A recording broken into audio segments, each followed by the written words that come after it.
Hello everyone, कैसे हो आप सब। आई होप आप सब बहुत ही अच्छे होंगे और आपकी एग्जाम्स की तैयारी भी बहुत अच्छी चल रही होगी। मैं अलका सिंह प्रशिक्षण क्लासेस के इस ऑनलाइन प्लेटफॉर्म पे आप सबका स्वागत करती हूँ। जैसा कि मैं हमेशा आप सबको कहती हूँ कि आप अपनी प्रिपरेशन को बिल्कुल भी स्टॉप मत करिए, कहीं से कुछ ना कुछ पढ़ते रहिए।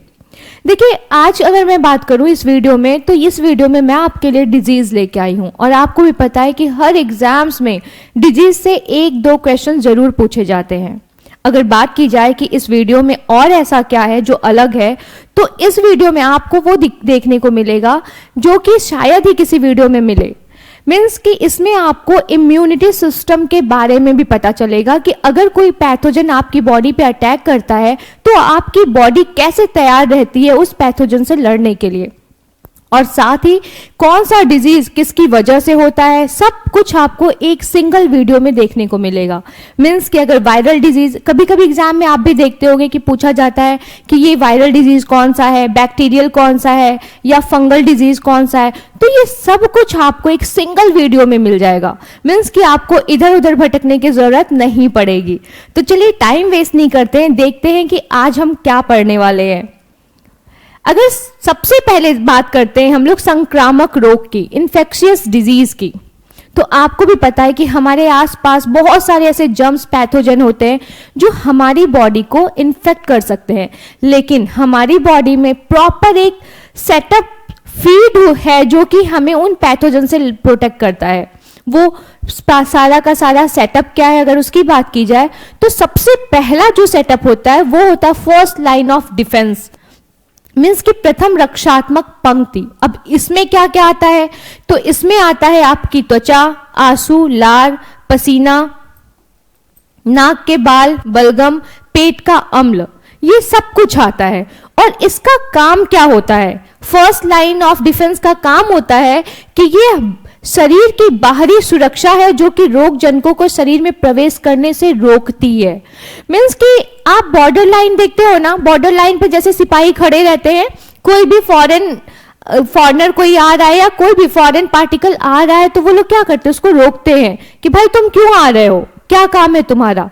तो ये जो हमारा फर्स्ट लाइन ऑफ डिफेंस होता है, इसका काम भी एग्जैक्ट वही होता है कि जब भी हमारी बॉडी में कोई फॉरेन पार्टिकल एंटर करने का ट्राई करता है तो ये क्या करते हैं, उसको रोक देते हैं। और कैसे, जो हमारी त्वचा होती है, आपको भी पता है कि इस त्वचा से क्या पसीना निकलता है, और हमारी त्वचा में आप भी जानते हो कि बहुत सारे छोटे छोटे पोर्स होते हैं जिससे कि पैथोजन आसानी से एंटर कर सकते हैं, लेकिन उस पोर्स में क्या होता है, पसीने के साथ लाइसोजाइम नामक एंजाइम होता है। लाइसोजाइम नाम का जो ये एंजाइम है ना, ये पसीने में, आंसू में, लार में पाया जाता है, और ये क्या करता है, ये फॉरेन पार्टिकल्स को या पैथोजन को किल करने का काम करता है। फिर अगर नाक की बात की जाए तो नाक भी हमारा खुला हुआ है, तो क्या है, इसमें छोटे छोटे हेयर्स आपको दिखेंगे, और साथ ही इसमें क्या होता है, म्यूकस होता है, बलगम। तो ये क्या करता है कि जो पैथोजन एंटर करते हैं ना, ये अपने अंदर उनको फंसा लेता है और फिर अंदर जाने से रोक देता है। अब पेट का अम्ल, इसकी बात की जाए तो हमारे पेट में, स्टमक में जो एसिडिक फॉर्म होता है, जो अम्ल होते हैं, वो क्या करते हैं, पैथोजन को डिस्ट्रॉय कर देते हैं। लेकिन अगर इसके बावजूद भी पैथोजन अंदर एंटर कर गया तो फिर हमारी जो बॉडी है वो सेकंड इम्यून को एक्टिव करती है। वो सेकंड इम्यून क्या है, तो white blood cells, inflammation means सूजन और बुखार। अब बात करते हैं कि WBC क्या है, तो ये रोगों से लड़ने की एक क्षमता है, और ये क्या करता है, इसमें फैगोसाइटोसिस होता है जिसमें कि फॉरेन जो पार्टिकल्स होते हैं या पैथोजन होते हैं उनको क्या करती हैं, कोशिकाएं मार देती हैं, WBC उसको किल कर देता है। इसी प्रोसेस को हम कहते हैं फैगोसाइटोसिस, मीन्स फैगोसाइट्स। ये क्या काम करता है, तो रोगाणुओं को मारने का काम करता है। अगर बाय द वे आप कहीं देखते हो कट हो जाता है तो देखते होगे आप उसके बगल में स्वेलिंग आ जाती है, या फिर फोड़े वोड़े होते हैं तो वहां स्वेलिंग आ जाती है, तो वो क्या होता है, वो देखिए जो संक्रमित स्थान होता है ना, वहां पर रक्त प्रवाह बहुत तेजी से बढ़ जाता है और इम्यून सेल को वहां पे पहुंचाया जाता है कि भाई देखो यहाँ पे वायरल या बैक्टीरियल या चोट लग गई है तो कोई वायरस ना आ जाए, इसलिए जल्दी जल्दी तुम जाओ। तो जब वहां पे बहुत सारी प्रतिरक्षा कोशिकाएं पहुंचती हैं तो वहां पे स्वेलिंग हो जाती है, ठीक है। ये आपका आता है सेकंड। उसके बाद आता है फीवर। अगर तब भी वायरस या जो भी पैथोजन है वो नहीं मरते हैं तो फिर आपकी बॉडी का टेम्परेचर राइज होने लगता है। वो क्यों राइज होता है? उस पैथोजन को किल करने के लिए। अगर ये सब प्रोसेस भी फेल हो जाता है तब आपकी बॉडी क्या करेगी, अब इसके बारे में जानते हैं। तब उसके बाद आता है आपका थर्ड लाइन ऑफ डिफेंस, जो कि क्या करता है, यह एक विशिष्ट प्रतिरक्षा तंत्र है जो कि विशेष रोगजनकों के विरुद्ध कार्य करता है। मीन्स कि एक ऐसा सिस्टम जो कि बहुत ही बदमाश पैथोजन के लिए एक्टिव रहता है कि चलो तुम आए हो तो मैं हूं। कहते हैं ना सोल्जर्स में कुछ ऐसे रिजिड सोल्जर होते हैं जो कि मरते दम तक लड़ते रहते हैं कि एकदम तुमको जाने ही नहीं दूंगा, तो वो वाला सिस्टम है ये। तो अगर लिम्फोसाइट, ये है एक पहला, थर्ड रक्षात्मक पंक्ति में लिम्फोसाइट आता है और बी सेल्स आता है, जिसके अंतर्गत आपका बी सेल्स और टी सेल्स होते हैं। अब क्या है बी सेल्स और टी सेल्स या लिम्फोसाइट क्या है? तो देखिए, जब भी मैंने वापस से कहा जैसे फैगोसाइटोसिस होता है ना, वैसे ही लिम्फोसाइट्स भी होता है। इसमें दो सेल्स होती हैं, एक बी सेल्स होता है और एक टी सेल्स होता है। ये जो बी सेल्स होता है ये एंटीबॉडी बनाता है जो कि प्रोटीन का बना होता है, और ये क्या करता है, जो पैथोजन होता है उनको इनएक्टिव करने का काम करता है। अब फिर उसके बाद टी सेल के बारे में बात कर लेते हैं। तो ये जो टी सेल होता है ये क्या करता है कि ये जो पहले से इन्फेक्टेड सेल्स है ना, उसको मारने का काम करता है, उसको ये नष्ट कर देता है, और साथ ही जो अदर इम्यूनिटी सिस्टम है उसको एक्टिव करता है कि भाई अब तुम एक्टिव हो जाओ, देखो सेल्स तो मैं मार रहा हूं जो कि इन्फेक्ट हो चुके हैं, अब तुम्हारा काम है कि तुम एक्टिव हो जाओ बाकियों से लड़ने के लिए। तो ये काम होता है टी सेल्स का। फिर उसके बाद कौन आता है? तो आता है मेमोरी सेल्स। अब ये मेमोरी सेल्स क्या है? मान लो आपको पहले कभी भी मलेरिया हुआ है, ठीक है, तो ये जो मेमोरी सेल है ना, ये याद रखता है कि भाई आपको पहले मलेरिया हुआ था।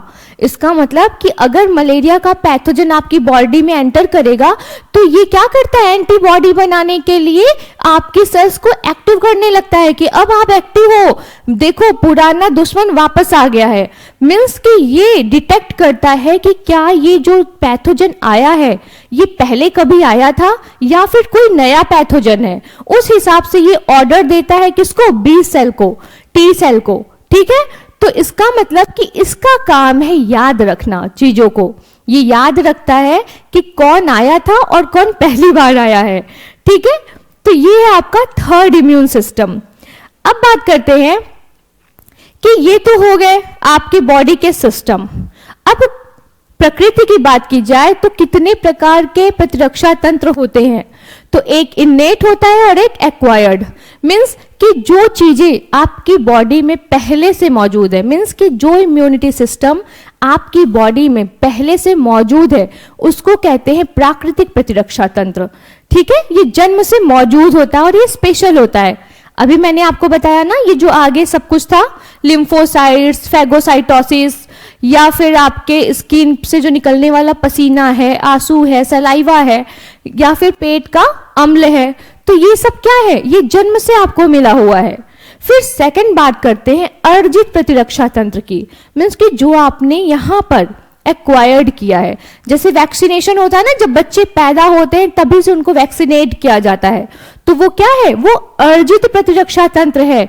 मीन्स कि जो भी डिजीज यहाँ फैली हुई है उससे बचने के लिए आपको पहले ही वैक्सीन दे दिया जाता है जिससे कि आपकी बॉडी उससे बची रहे। तो ये होता है आपका अर्जित प्रतिरक्षा तंत्र, ठीक है। अब हम आगे बढ़ते हैं और बात करेंगे कि कैसे कैसे रोगाणु होते हैं या कौन कौन से पैथोजन होते हैं या वो कौन कौन से डिजीज आपकी बॉडी में डेवलप कर रहे हैं। तो सबसे पहला नंबर आता है जीवाणु जनित रोगों का, मीन्स कि बैक्टीरियल डिजीज का। यहां पे सारा लिस्ट आपको वही दिखेगा जो कि बैक्टीरिया से उत्पन्न होता है। सबसे पहला होता है हैजा। आपको भी पता है कि इसमें उल्टी होती है, दस्त होता है, ये ठीक है। और ये किसकी वजह से होता है? तो ये विब्रियो कॉलरी एक बैक्टीरिया होता है जिसकी वजह से हैजा रोग आपको होता है, ठीक है। अब फिर उसके बाद बात करते हैं डिप्थीरिया की, जिसमें कि हम लोग DPT का टीका लगाते हैं। कौन सा? DPT का टीका लगवाया जाता है, वैक्सीन। ठीक है, ये किसकी वजह से होता है? तो ये कॉर्नीबैक्टीरियम डिप्थीरियाई की वजह से होता है। ठीक है, और ये बच्चों में होने वाला डिजीज है। मैक्सिमम डिप्थीरिया किसमें होता है? बच्चों में। और इसमें होता क्या है कि जो उनका फेरिंग्स होता है ना, उसमें स्वेलिंग आती है, या उसका जो लेयर होता है उसमें इन्फेक्शन हो जाता है। ठीक है, सांस लेने में फिर दिक्कत होती है। फिर बात करते हैं 6 रोग, जिसे टीबी भी कहते हैं, ट्यूबरकुलोसिस। ये टीबी किस बैक्टीरिया की वजह से होता है? तो ये होता है माइकोबैक्टीरियम ट्यूबरकुलोसिस, माइकोबैक्टीरियम ट्यूबरकुलोसिस। ठीक है, और अगर बात की जाए कि टीबी क्या है, तो देखिए टीबी एक ऐसा डिजीज है जो कि आप भी अक्सर सुनते होंगे। ये चेस्ट में भी होता है, बोन टीबी भी होता है, ब्रेन टीबी भी होता है, और कभी कभी ये जो बैक्टीरिया है ना, ये जो बैक्टीरिया आप देख रहे हो माइकोबैक्टीरियम ट्यूबरकुलोसिस, ये कहां पहुंच जाता है? आपके लिम्फ नोड में, लिम्फ नोड में। ठीक है, पहुंच जाता है। ठीक, और एक बात, हर साल 13.4 लाख लोग टीबी से पीड़ित माने जाते हैं। और ये रिपोर्ट किसकी है? तो WHO की रिपोर्ट है। उसने WHO ने ये सबमिट किया है कि हर साल 13.4 लाख लोगों को क्या? ट्यूबरकुलोसिस होता है। ठीक है, और इससे बचने के लिए सरकार ने बहुत सारे अभियान भी चला के रखे हैं। यहां तक कि जिन पेशेंट को टीबी हो जाता है ना, उनको खाने पीने के लिए राशन भी देता है सरकार। मीन्स कि प्रोटीन्स देता है, जैसे चना हो गया, मूंगफली हो गया, ये सब वितरित किया जाता है। और साथ ही उनको 6 महीने तक ट्रीटमेंट के लिए पर मंथ 500 रुपए भी दिए जाते हैं। ठीक है, तो ये रहा आपका टीबी। फिर उसके बाद बात करते हैं कुष्ठ रोग की। इसमें क्या होता है? शरीर पर चकत्ते दिखने लगते हैं, और ये किसकी वजह से होता है? तो माइकोबैक्टीरियम लेप्री की वजह से होता है कुष्ठ रोग। ठीक है, माइकोबैक्टीरियम लेप्री की वजह से। फिर इसके बाद बात करते हैं टिटेनस की। टिटेनस कभी भी देखते हैं ना, लोहे से सब लोग कहते हैं चोट लग जाएगा, तो टिटेनस का इंजेक्शन लगवा लो। क्यों लगवाया जाता है टिटेनस का इंजेक्शन? क्योंकि कहीं टिटेनस ना हो जाए, इससे बचने के लिए। और ये किसकी वजह से होता है? तो ये क्लॉस्ट्रीडियम टिटनी की वजह से होता है। ठीक है, इसीलिए टिटेनस का टीका भी लगवाया जाता है तुरंत, कि चोट लगने के 72 घंटे या 48 घंटे के अंदर आप इसको लगवा लो। उसके बाद बात करते हैं टाइफाइड की। ठीक है, टाइफाइड, इसमें TAB वैक्सीन लगता है, और साथ ही ये हमारी आंत को इन्फेक्ट करता है। ये हमारी आंत को इन्फेक्ट करता है। इसमें भूख कम लगती है, उल्टी जैसा फील होता है, फीवर आता है, और इसका भी ट्रीटमेंट 5 से 14 दिन तक चलता है। ये किसकी वजह से होता है? तो सॉल्मोनेला टाइफाई की वजह से होता है। फिर बात करते हैं प्लेग की। ये चूहों से फैलने वाला रोग है। ये किससे फैलने वाला रोग है? तो ये फैलने वाला है चूहों से, चूहों से फैलने वाला रोग है। ठीक है, उसके ऊपर एक पिस्सू पाया जाता है, जिसकी वजह से ये रोग क्या करता है? फैलता है। ठीक है, पिस्सू की वजह से। और ये किस बैक्टीरिया की वजह से होता है? तो पास्चुरेला पेस्टिस, पास्चुरेला पेस्टिस की वजह से ये रोग क्या होता है? फैलता है। ठीक है, अब आते हैं, देखते हैं तो काली खांसी। काली खांसी देखते हो आप ना, बहुत तेज खांसी आती है। हाँ, और इसमें भी DPT का टीका लगता है। ये DPT का टीका इसमें भी लगता है। और ये किस बैक्टीरिया की वजह से होता है? तो बॉर्डेटेला पर्टुसिस। ठीक है, बॉर्डेटेला पर्टुसिस की वजह से ये काली खांसी होती है। इसमें जो आपका फेरिंग्स होता है उसमें स्वेलिंग होती है और म्यूकस जम जाता है, कफ जम जाता है, जिसकी वजह से बहुत ही सूखी खांसी आती है। ठीक है, फिर बात करते हैं निमोनिया की। ये निमोनिया पता है ना आपको, ये बच्चों में होने वाला डिजीज है, और चेस्ट में इंफेक्शन हो जाता है, कफ जम जाता है। ये किसकी वजह से होता है? तो डिप्लोकोकस निमोनिया की वजह से। ठीक, फिर उसके बाद सिफिलिस की बात करते हैं। किसकी बात करते हैं इसके बाद? ये सिफिलिस की बात करते हैं। अगर सिफिलिस की बात की जाए तो ये सिफिलिस कैसा डिजीज है?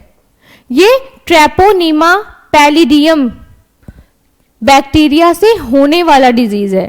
ठीक है, और उसके बाद गोनोरिया जिसको सुजाक भी कहते हैं, ये सेक्सुअल डिजीज है, ठीक है। सिफिलिस कैसा डिजीज है, तो सेक्सुअल डिजीज है। और ये गोनोरिया ये भी सेक्सुअल डिजीज है। ये क्या होता है, सेक्स ऑर्गन पर छोटे छोटे दाने आ जाते हैं। ये किसकी वजह से होता है, तो निसेरिया गोनोरोहिया, निसेरिया गोनोरोहिया की वजह से होता है, ठीक है। अब बात करेंगे हम लोग वायरल डिजीज के बारे में कि वायरल डिजीज कौन कौन से हैं, ठीक। तो सबसे पहले अगर हम बात की जाए, अच्छा वायरल डिजीज क्या है, वो डिजीज जो वायरस की वजह से होता है, जिसका कारण एक वायरस होता है, उसको कहते हैं वायरल डिजीज। अब इसमें अगर सबसे पहला नंबर अगर बात की जाए तो छोटी माता, जिसको चिकन पॉक्स भी कहते हैं, चिकन पॉक्स भी कहते हैं, ठीक है। ये किस वायरस की वजह से होता है, तो वेरिसेला वायरस की वजह से होता है।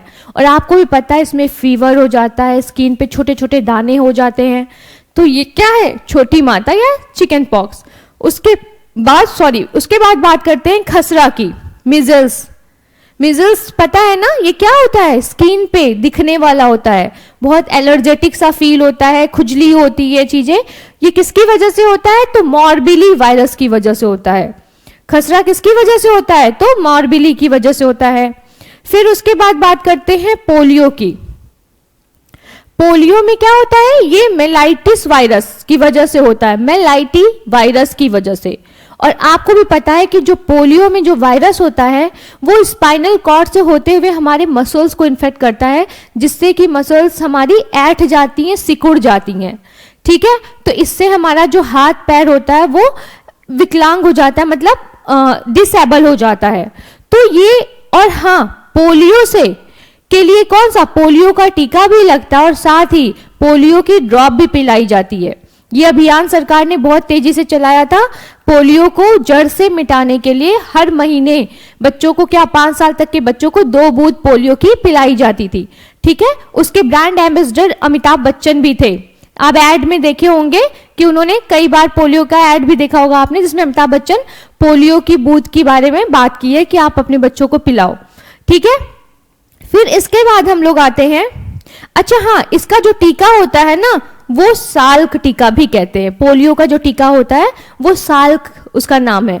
और फिर उसके बाद बात करते हैं रेबीज। ये पागल कुत्ते के काटने की वजह से होता है। जब कोई कुत्ता पागल हो और वो आपको काट ले तो ये होता है। इसमें क्या होता है, रेबीज वायरस, जो कि आपकी बॉडी को इन्फेक्ट करता है। और ये किससे फियर रहता है, तो पानी से, फियर ऑफ वाटर, मतलब पानी से आपको क्या होता है, डर लगता है, जिसको कि क्या कहते हैं, फियर ऑफ वाटर, ठीक है। हाइड्रोफोबिया भी उसको कहते हैं सिंगल वर्ड में। फिर बात करते हैं चेचक की, जिसको कहते हैं चिकन पॉक्स, तो छोटी माता को कहते हैं। फिर इसको कहते हैं स्मॉल पॉक्स, स्मॉल पॉक्स। इसमें क्या होता है, तो इसमें हमारे चेहरे पे छोटे छोटे छोटे छोटे दाने निकल जाते हैं, ठीक है। वो दाने क्या करते हैं, बहुत ही ज्यादा पेनफुल होते हैं, प्लस फीवर होता है, साथ ही उल्टी जैसा भी फील होता है। तो ये है आपका चेचक। किसकी वजह से होता है, तो वेरियोला वायरस। और एक बात, चाहे वो खसरा हो, चाहे छोटी माता हो, चाहे चेचक हो, ये स्किन टू स्किन टच की वजह से या फिर हवा की वजह से, गंदगी की वजह से फैलने वाला रोग है, ठीक है। फिर हर्पिस वायरस की अगर बात की जाए तो ये हर्पिस सिंपलेक्स वायरस की वजह से होता है। किसकी वजह से होता है, तो हर्पिस सिंपलेक्स वायरस की वजह से होता है, ठीक। एक सेकंड, ये पूरा मिटा देती हूं। हर्पिस किसकी वजह से होता है, तो हर्पिस सिंपलेक्स वायरस की वजह से होता है। फिर एड्स की अगर बात की जाए तो एड्स आपको भी पता है कि सबसे खतरनाक अगर कोई डिजीज है तो वो कौन सा है, एड्स है। एड्स का जो वायरस होता है वो HIV वायरस होता है, जिसका पूरा नाम है ह्यूमन इम्यूनो डिफिशियंसी सिंड्रोम, या इसे रेट्रो वायरस भी कहते हैं। और 1 दिसंबर को क्या हर साल एड्स दिवस के रूप में मनाया जाता है, ठीक है। 1 दिसंबर को क्या होता है, हर साल एड्स दिवस के रूप में मनाया जाता है, ठीक। ये क्वेश्चन भी कई बार एग्जाम में पूछा गया है, ओके। तो चलिए अब देखते हैं हम लोग दूसरा, हेपेटाइटिस, हेपेटाइटिस सुना है ना, ये लीवर डिजीज है। हेपेटाइटिस बी का नाम सुना होगा आपने, और ये बहुत तेजी से फैल रहा है, बहुत ही ज्यादा तेजी से। कम से कम हर हेपेटाइटिस के 5 करोड़ 80 लाख पेशेंट होंगे, सोचिए, जिसमें से हर साल कम से कम 10 लाख लोगों की डेथ हो जाती है। अगर बात की जाए कि लीवर में कौन कौन सा हेपेटाइटिस परसिस्ट करता है, तो 6 टाइप के होते हैं। Hepatitis A, B, C, D, E और जी। और ये किसकी वजह से होता है? हेपेटाइटिस वायरस की वजह से, जिसके 6 प्रकार होते हैं। और जो बी और सी होता है वो इंडिया में सबसे ज्यादा, उससे आपको पेशेंट देखने के लिए मिलेंगे इस रोग से, ठीक है। और इसका इफेक्ट लीवर पर पड़ता है। फिर उसके बाद बात की जाए इन्फ्लुएंजा की, ठीक है। इन्फ्लुएंजा क्या है? तो ये आपको पता है ना, जब सीजन चेंज होता है तो वायरल डिजीज होता है, वो इन्फ्लुएंजा यही है, सर्दी जुकाम होना, ठीक है, बहुत ज्यादा फीवर आना जो कि 3 दिन 4 दिन तक चलता है। तो मिक्सो वायरस इन्फ्लुएंजाई की वजह से ये डिजीज होता है, ठीक। एक नॉर्मल सर्दी होती है जो कि एडिनो वायरस की वजह से होता है, जो कि सिर्फ जुकाम ही रहता है, उसमें आपको फीवर नहीं आता, ओके। अब गलसुआ की बात करते हैं, तो ये हमारा ये जो लिम्फ नोड है ना, ये सैलिवरी ग्लैंड यहाँ पे होता है, उसमें स्वेलिंग हो जाती है, जिसकी वजह से यहाँ पे फुला हुआ नजर आता है, और ये मम्प्स वायरस की वजह से होता है, ठीक है, मम्प्स वायरस की वजह से। अब फिर बात करते हैं ट्रैकोमा की। ये कहां पर इफेक्ट करता है? तो ये हमारी आंखों पर इफेक्ट करता है, आई पर, ठीक। अब ये आई पर इफेक्ट करता है, तो ये कैसा होता है? ये किस वायरस की वजह से होता है? तो ये क्लेमाइडा ट्रैकोमैटाइस वायरस की वजह से होता है, ठीक है। और ये हमारी आंखों को बहुत तेजी से इन्फेक्ट करता है। फिर कोविड-19 की अगर बात की जाए, कोविड-19 की, तो सबसे पहले इसे 31 दिसंबर को 2019 में चीन के वुहान शहर में इसको सबसे पहले WHO द्वारा डिटेक्ट किया गया था। लेकिन 1 मार्च 2020 में ये बताया गया कि ये इसको एक महामारी बताया गया। क्या बताया गया? महामारी, ठीक है। और आपको अच्छे से याद होगा कि 23 मार्च से क्या हुआ था? लॉकडाउन शुरू हो गया था। तो ये है आपका 1 मार्च 2020 में इसे क्या किया गया? महामारी सिद्ध किया गया। और ये सबसे पहले डिटेक्ट कब हुआ था? 31 दिसंबर 2019 को चीन के वुहान शहर में, ठीक है। और एक बात जो कि बहुत इंपॉर्टेंट है, आपके एग्जाम में पूछा भी जा सकता है, भारत ने इसमें 2 वैक्सीन डेवलप किया था, कोविशील्ड और कोवैक्सीन। कोविशील्ड और कोवैक्सीन, ये दोनों वैक्सीन भारत द्वारा डेवलप किया गया था। तो इसीलिए ये एग्जाम में पूछा भी जा सकता है कि भारत द्वारा डेवलप कोविड-19 के वैक्सीन का नाम क्या है, ठीक है। कोविशील्ड और कोवैक्सीन, वैक्सीन, ओके। फिर अब बात करते हैं डेंगू की। तो डेंगू पता है ना आपको, ये मच्छर के काटने से होने वाला रोग है। डेंगू किसके काटने से होता है? तो ये मच्छर के काटने की वजह से होता है, लेकिन इसका जो वायरस होता है वो जीनस फ्लेवी वायरस होता है। और हाँ, कोरोना का जो वायरस होता है वो नोवेल कोरोना वायरस होता है, और डेंगू का होता है जीनस फ्लेवी वायरस। मीन्स कि ये एक वायरल डिजीज है, लेकिन ये ट्रांसमिट कौन करता है? तो ये ट्रांसमिट करता है एक मच्छर, जिसको कि एडीज कहते हैं। एडीज मच्छर के काटने की वजह से होता है, ठीक है। ये क्वेश्चन आपका पूछा जा सकता है कि डेंगू किससे फैलता है? तो किस मच्छर से? तो वो एडीज मच्छर के काटने से फैलता है। और साथ ही इसमें इसके लिए कौन सा वायरस रिस्पॉन्सिबल होता है? तो उसके लिए जीनस फ्लेवी वायरस। ये एग्जाम में आपके पूछा जा सकता है, ठीक है। चलिए अब देखते हैं अपना अगला। ये है प्रोटोजोआ जनित रोग। मीन्स कि प्रोटोजोआ से जो होने वाले डिजीज हैं वो कौन कौन से हैं? अच्छा, आपने सुना होगा ना कि मलेरिया मच्छर काट लेगा मलेरिया हो जाएगा, लेकिन शायद आपको एक बात नहीं पता, मलेरिया ट्रांसमिट करता है मच्छर, ठीक है। इसका मतलब कि जो मच्छर है वो मलेरिया के पैरासाइट, जिसको प्लाज्मोडियम वाइवेक्स कहते हैं, इसको क्या करता है, ढोता है और दूसरों की बॉडी में, ह्यूमन बींग्स में फैलाता है।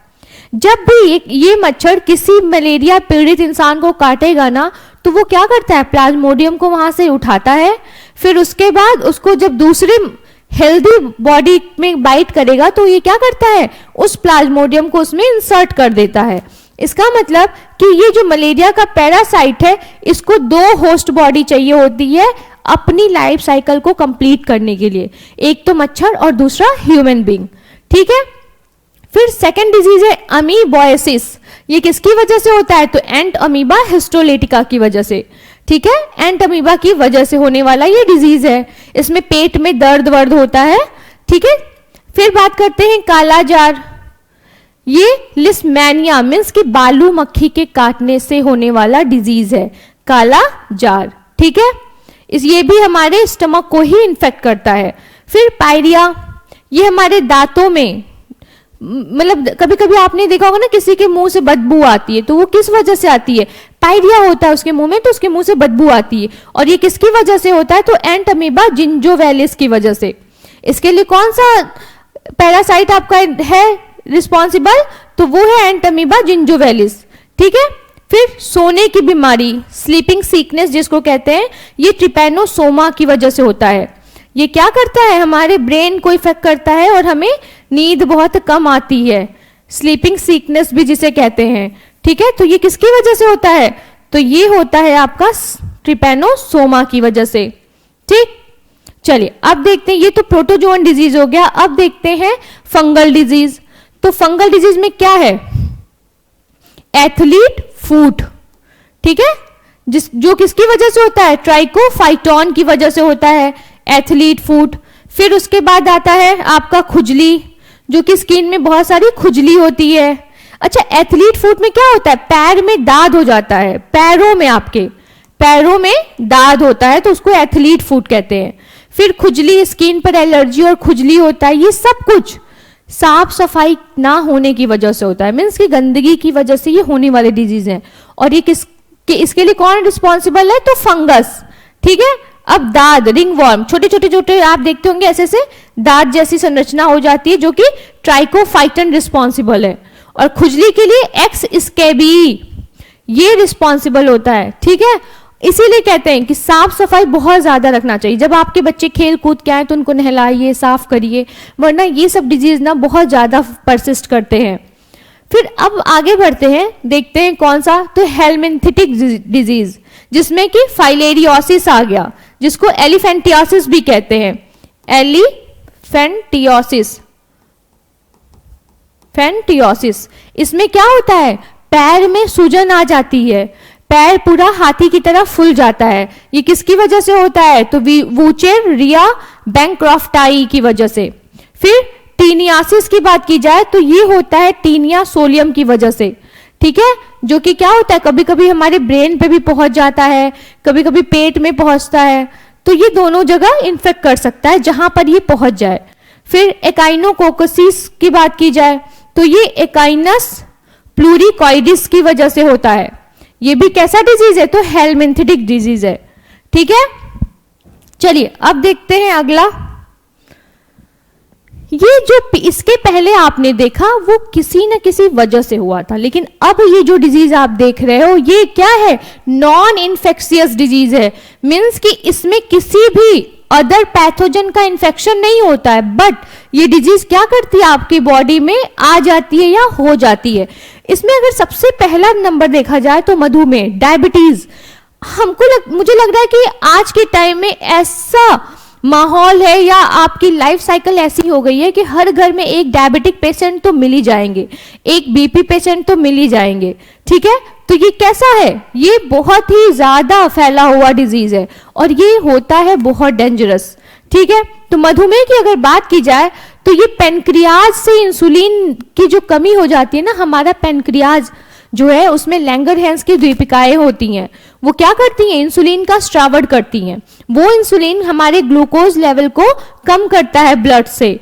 तो जब इंसुलिन की कमी हो जाती है तो हमारे ब्लड में क्या होता है, शुगर लेवल हाई हो जाता है।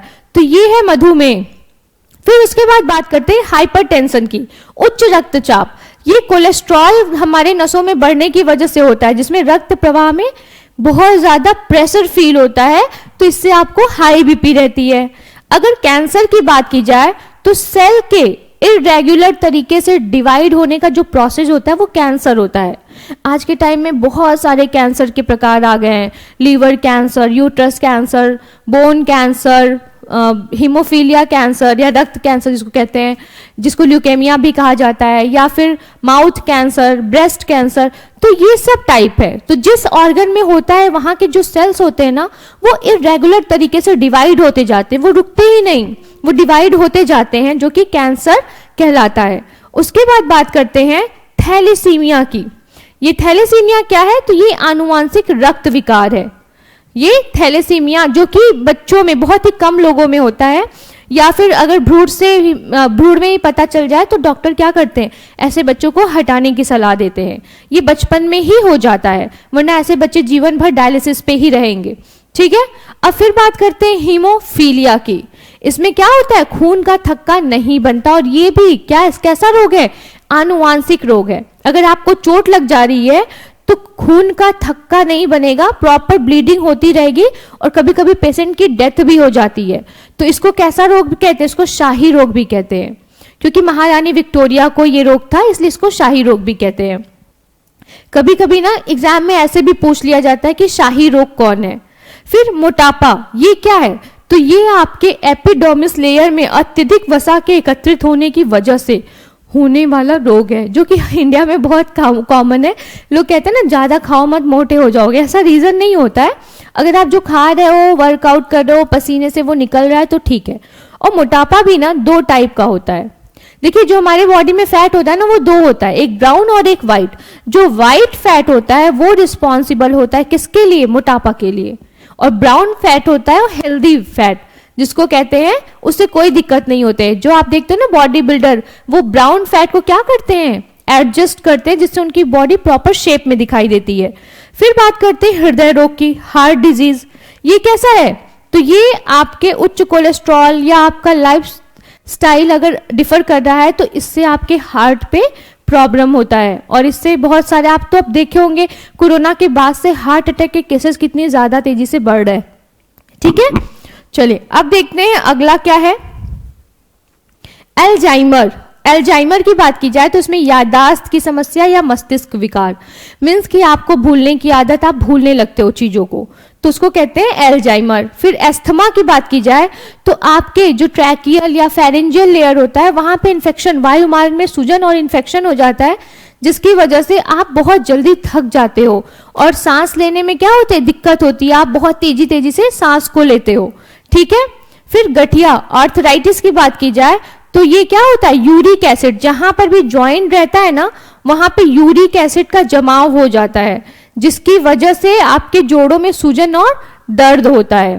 मीन्स कि जैसे ये बोन है एक दूसरे से जुड़ा हुआ है, तो यहाँ पे यूरिक एसिड अगर बढ़ने लगेगा, यहाँ पे जमने लगेगा, तो फिर ये आपको पेनफुल होगा। हाइपोथायराइडिज्म की बात की जाए तो ये थायराइड हार्मोन्स की कमी की वजह से होता है। ठीक, जब आपकी थायराइड ग्लैंड थायराइड हार्मोन्स को सिक्रीट करना कम कर देती है तो हाइपोथायराइडिज्म होता है। फिर बात करते हैं स्क्लेरोसिस। स्क्लेरोसिस क्या है? तो ये नर्वस सिस्टम का डिजीज है। ये आपके नर्वस सिस्टम को क्या करता है? डैमेज करता है। मीन्स कि आपका जो, अच्छा ये बताइए नर्वस सिस्टम का काम क्या होता है? ऑर्डर को लेना और पास आउट करना। जब ये इन्फेक्ट होगा इसका मतलब कि आपकी बॉडी क्या हो रही है? पूरी तरह से काम नहीं कर रही है। मीन्स कि ना उसको अच्छे से ऑर्डर मिल रहा है ना वो पास आउट कर पा रही है। तो स्क्लेरोसिस कैसा डिजीज है? तो नर्वल डिजीज है। ठीक है। माइग्रेन, कभी कभी सुना होगा ना, माइग्रेन है, आधा सर दर्द होता है। तो क्या होता है इसमें? सिर में दर्द, मानसिक तनाव या हार्मोन्स के कारण आपके आधे सर में दर्द होता है और हमेशा और बहुत तेज पेन होता है। ठीक। फिर बात करते हैं एनीमिया की। तो एनीमिया क्या है? शरीर में आयरन की कमी हो जाना। मीन्स कि आयरन की कमी से कौन सा डिजीज होता है? तो एनीमिया होता है। और इंडिया में फीमेल्स में एनीमिया बहुत ज़्यादा होता है और ख़ास करके जो प्रेग्नेंट लेडी होती हैं उनको प्रेगनेंसी के पहले फॉलिक एसिड दिया जाता है। किसके लिए? एनीमिया को दूर करने के लिए, क्योंकि आपको भी पता है B9 और B12 और B12 किसके लिए रिस्पॉन्सिबल होता है? तो एनीमिया के लिए रिस्पॉन्सिबल होता है, ठीक है। इसीलिए फॉलिक एसिड दिया जाता है B12 की फुलफिल के लिए, B9 के फुलफिल के लिए, जिसकी वजह से एनीमिया डिजीज ना हो। ओके, फिर बात करते हैं मेंटल डिसऑर्डर की। ये कैसा रोग है?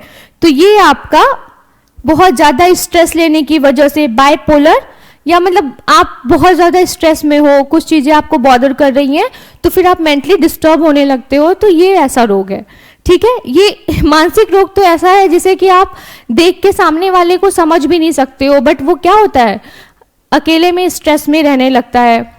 तो ये रहा सारा डिजीज जो कि आपके एग्जाम के लिए बहुत ज़्यादा इंपॉर्टेंट है। तो आप उसको अच्छे से ध्यान से पढ़िए और एग्जाम में किस तरीके से कौन सा क्वेश्चन पूछ सकता है आप समझ भी नहीं सकते। अभी इसीलिए मैंने B9 B12 बोला, क्योंकि क्या होता है ना, कभी कभी देखो आप, मेरा एक इसके पहले मैंने एक और वीडियो बनाया है जिसमें कि आपको B9 B12 ये सब विटामिन आपको देखने को मिलेंगे, ठीक है। तो आप उसको भी देखो, वहां पे भी आपको बहुत सारे डिजीज मिल जाएंगे जो कि विटामिन की कमी की वजह से होता है, और कुछ डिजीज आपको यहाँ से मिल जाएंगे। और ये किसकी वजह से होता है ये भी एग्जाम में पूछा जा सकता है। जैसे 2-3 डिजीज दे दिया और पूछ दिया इसमें से कौन सा वायरल डिजीज है या फिर कौन सा बैक्टीरियल है, तो इस टाइप के भी क्वेश्चन आते हैं। तो अभी के लिए बस इतना ही। Thank you so much.